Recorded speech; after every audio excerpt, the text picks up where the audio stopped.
My crew that helped me with the layout. Rich built a number of the structures that you'll see. Also, of course, preaching to the choir, the Historical Society, the Lincoln Museum, Mason Cooper, Library of Congress, and Al Puglisi, who is a YouTuber. Next. So before we get to Lorraine, I thought we'd talk a little bit about what is prototype modeling. And, you know, what is prototype modeling, if anything, to you?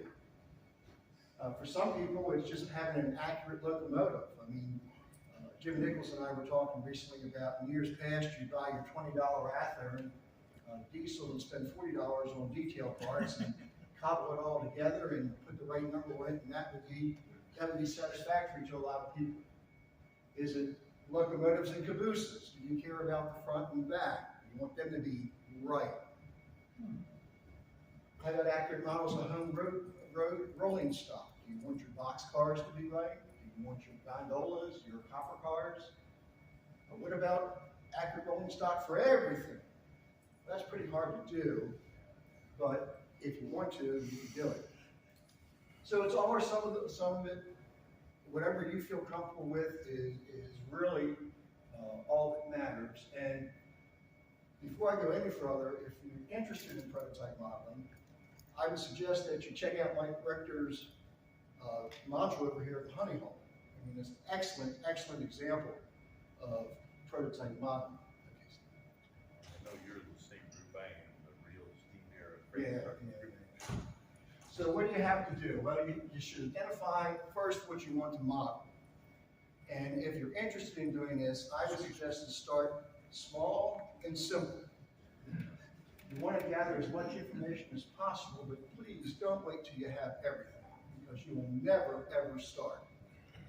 There are two geniuses of the layout design group that don't have layouts. I find that a little odd, but again, you're searching for everything, you'll never get there.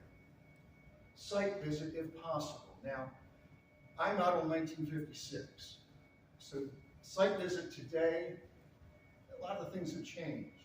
But again, if you can do it, it's a good idea. The local libraries will often have a local history section, and you'll glean some gems from there. Local historical societies. In my case, down in Luray and a lot of the Shenandoah Valley, the focus is on Civil War for the most part.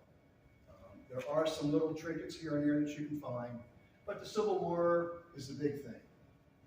Sanborn maps. I included a link on the Sanborn maps to the Library of Congress, and to me they are invaluable. They are insurance maps, if you're not familiar with them, and they depict the structures that were at a given location at a given time. And they often also have the rail trackage there. Now, the rail trackage may not be 100% accurate, but in my experience from comparing what I have seen, they're pretty good. I would rely on it. The track chart. If you're interested in modeling anything on the N&W, I believe the Society has among the archives track charts for almost every area. Lots of times when I have an open house, someone will ask me, do you have a copy of your track plan? And my answer is, I don't have a track plan, because I used a track chart of the Shenandoah Division to figure out what tracks were where, what did I need. Something that wasn't available to me when I started all this back in the 80s is Google Earth. And you know, if you want to model, say, Cincinnati, but you live in New Jersey, it's a pretty long hike to get out there. Google Earth is a great tool for those who want to explore. Within the past year or so, I believe it was a railroad model craftsman, a gentleman in England built a branch line based in New Jersey. All of his information was gleaned from Google Earth. So that's a very, very good resource that I didn't have back in the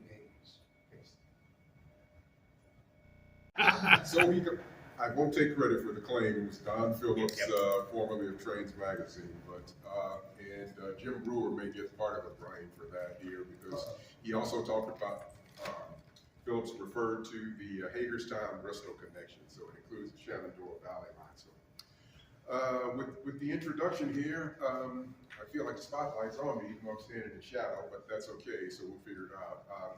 Thanks all for coming. I know we're right after lunch and there's a lot going on, so I appreciate you all stopping by to hear about what Steve took my thunder about the most overlooked main line in America. So, a quick, since the Bristol Line is kind of underrated, maybe a quick 30 seconds about how I came to be interested in it. I'll weave that in as well. But 611 was the first steam locomotive I ever saw, and here are a couple of photos of that first excursion out of St. Louis, Missouri that I took. So the three-quarter shot of the engine was the first steam locomotive shot I ever made. So I mean,